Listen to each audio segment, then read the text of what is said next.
Hi friends, welcome back. Bharat अनाज के साथ ऑयल वाला खेल करेगा। अरे वाह, चलो देखें क्या है। अनाज के साथ हम तो, मेरे को तो चावल भी लग रहा था।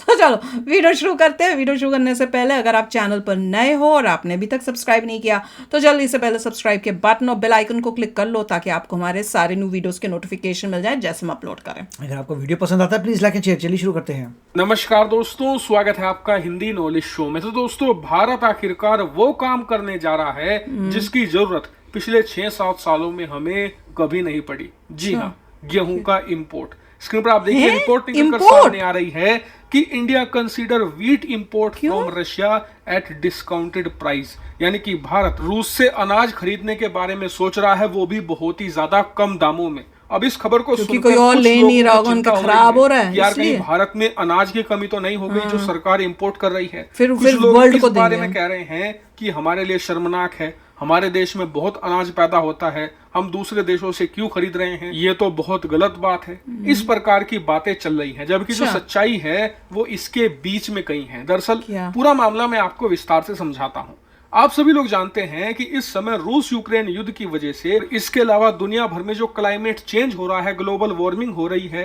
किसी देश में आप देखोगे कि तूफान आ रहा है, कहीं पर भारी मात्रा में बाढ़ आ रही है, कहीं पर सूखा पड़ रहा है। इसीलिए इस साल जो फसल है दुनिया भर में, ट्रेन में कैसे बोरियों के बोरियों, इस वजह से दुनिया भर में आप देखोगे कि खाने पीने की चीजों के दाम तेजी से बढ़ रहे हैं।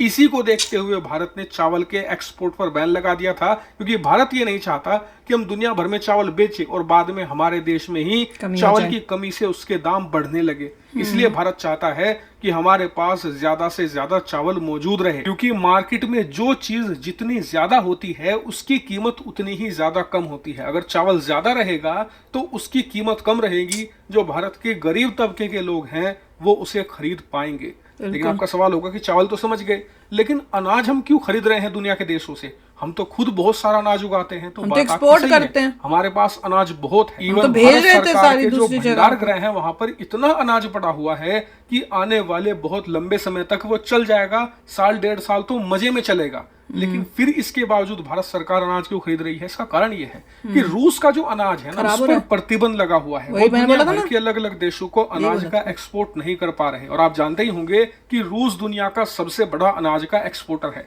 इस वजह से इस समय रूस के पास बहुत ही बड़ी मात्रा में अनाज के भंडार पड़े हुए हैं, जिन्हें वो किसी ना किसी तरीके से निकालना चाहता है। लेकिन पिछले 6 महीनों में अमेरिका ने जो प्रतिबंधों में लूप होल थे ना, जिन लूप होल की मदद से रूस दुनिया भर को एक्सपोर्ट कर पा रहा था अनाज का, तेल का, खनिज पदार्थों का, उन लूप होल को भरना शुरू कर दिया है, जिसकी मदद से अब अनाज का एक्सपोर्ट कर पाना हद से ज्यादा मुश्किल हो चुका है। इसीलिए गुस्से में आकर रूस ने अब से कुछ ही दिन पहले ये ऐलान कर दिया है कि अगर यूरोपियन देश हमारा अनाज दुनिया भर में नहीं बिकने देंगे तो हम यूक्रेन का अनाज भी मार्केट में नहीं जाने देंगे। और इसीलिए इस समय यूक्रेन जो भी अनाज से भरी हुई शिप एक्सपोर्ट करने की कोशिश कर रहा है, उस शिप पर बम गिराकर उसे पानी में डुबा रहा है रूस। और इसी वजह से ये दुनिया के लिए बुरी खबर है, क्योंकि यूक्रेन दुनिया का 5वां सबसे बड़ा अनाज बेचने वाला देश है। अब आप खुद सोचिए कि दुनिया के 2 ऐसे देश जो अनाज का भयंकर एक्सपोर्ट करते हैं, एक दुनिया में नंबर 1 पर है, दूसरा नंबर 5 पर है।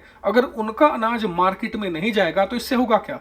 मार्केट के अंदर अनाज की कमी होगी, जिससे कि उसकी कीमतें भयानक तरीके से बढ़ेंगी। और यही इस समय हो रहा है। अनाज की कीमतें दिन दोगुनी रात चौगुनी रफ्तार से दुनिया के अलग अलग हिस्सों में बढ़ रही है। और बताया जा रहा है कि अगर स्थिति यही रही तो आने वाले कुछ ही महीनों में अनाज की कीमतें एक्सप्लोड होने वाली है। यहीं पर भारत को सबसे बड़ा मौका दिख रहा है। दरअसल मौका ये है कि इस समय रूस के पास ताबड़तोड़ क्वांटिटी में अनाज पड़ा हुआ है, जिसे कोई खरीदने वाला नहीं। और रूस उसे हर कीमत पर निकालना चाहता है, भले इसके लिए उसे हैवी डिस्काउंट क्यों ना देना पड़े। और भारत यहीं पर मामले को कैच कर सकता है।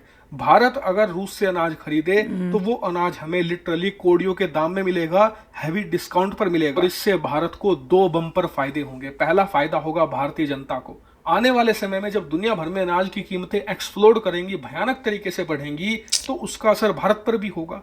लेकिन भारत सरकार के पास होगा बहुत ही सस्ता रूसी अनाज, जिसे हम मार्केट में बहुत ही कम कीमत पर रिलीज कर देश की जनता को बहुत ही कम दरों पर, बहुत ही सस्ती दरों पर अनाज उपलब्ध करवा सकेंगे। हमारे यहाँ पर अनाज की कीमतें नहीं बढ़ेंगी। इसके अलावा एक दूसरा फायदा हम ये भी उठा सकते हैं कि मान लीजिए आने वाले समय में अनाज की कीमतें बहुत ज्यादा बढ़ती हैं, तो क्यों ना रूस से खरीद कर अंतरराष्ट्रीय मार्केट में मैं तो वही बोला महंगे दामों पर बेचा जाए, जैसे कि हमने कच्चे तेल के साथ किया था। पर क्वेश्चन ये है कि यूरोपियन देश अलाउ करेंगे अगर वो इतने सैंक्शंस कर रहे हैं, जैसे यूएसए कह रहा है। उसके बाद उसे रिफाइन करके महंगे दामों में यूरोप में एक्सपोर्ट किया, अमेरिका तक को बेचा, जिससे कि हमारी मोटी कमाई हुई। हम यहाँ पर भी वो कर सकते हैं, अनाज बहुत ही कम कीमत पर खरीद कर रूस से उसे मार्केट में अच्छे खासे दामों पर एक्सपोर्ट कर सकते हैं। और सबसे अच्छी बात यह है कि भारत के अलावा कोई और ये काम नहीं कर पाएगा, क्योंकि ऑलरेडी भारत और रूस के बीच में एक ट्रेड मैकेनिज्म मौजूद है, जिसकी मदद से हम सैंक्शन यानी कि जो प्रतिबंध लगाए हैं उन्हें बाईपास कर पाएंगे। और इसीलिए आप समझ गए होंगे कि भारत अब क्यों सोच रहा है रूस से अनाज खरीदने के बारे में, यानी कि ये पूरी तरीके से भारत के फायदे की डील है। एक तरीके से ऐसे समझ लीजिए कि आम के आम गुठलियों के दाम। हालांकि फिर भी आपका ओपिनियन कुछ और हो सकता है, कमेंट करके जरूर बताएगा। Thank you very much for watching video. यार न्यूज़ जो है ना कि हमें तुम दे देगा ऐसे लग रहा है रशिया, पर ओवरऑल ये देख रही हूँ कि भैया दोनों मतलब even Russia, USA, European countries कितनी गलत डिसीजंस ले रहे हैं वॉर के अंदर।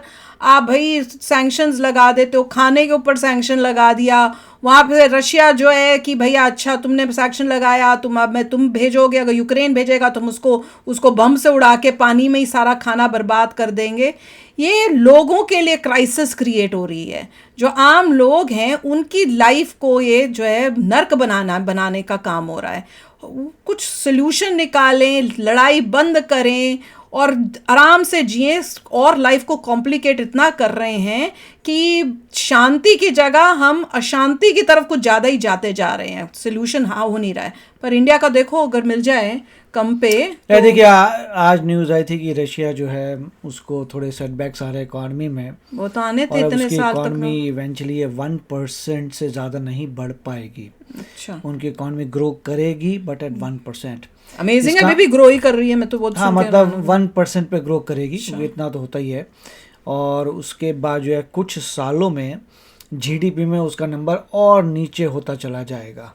होता है तो उसकी जो से पूरे वर्ल्ड में से ख़त्म हो जाएगी। और दूसरा जो है उसके पास जो टॉप नॉच टेक्नोलॉजी है, जो सबसे शातिर टेक्नोलॉजी है, वो उसको बस एक्सेस नहीं है। तो धीरे धीरे उसकी कंट्री में लोअर टेक्नोलॉजी होगी और जीडीपी में काफ़ी लोअर हो जाएंगे। तो जो इन्फ्लुएंस करने की ताकत इवेंचुअली ख़त्म हो जाएगी। ये सब क्यों हुआ? यूक्रेन पे वॉर करने की वजह से। होता है, वॉर करना कभी भी कोई सी चीज़ का सोल्यूशन नहीं होता, क्योंकि उसमें बहुत पैसा लगता है। उस चीज़ को कोई चेंज नहीं कर सकता, क्योंकि वॉर की वजह से उनका बहुत सारा पैसा वॉर में जा रहा है और उसकी वजह से इकॉनमी पूरी ठप हो रही है। उनका अपना किया जा रहा था क्योंकि उन्होंने ही अटैक किया था। बिल्कुल, उनको ये लगा होगा यूक्रेन अकेला है, हम जीत लेंगे।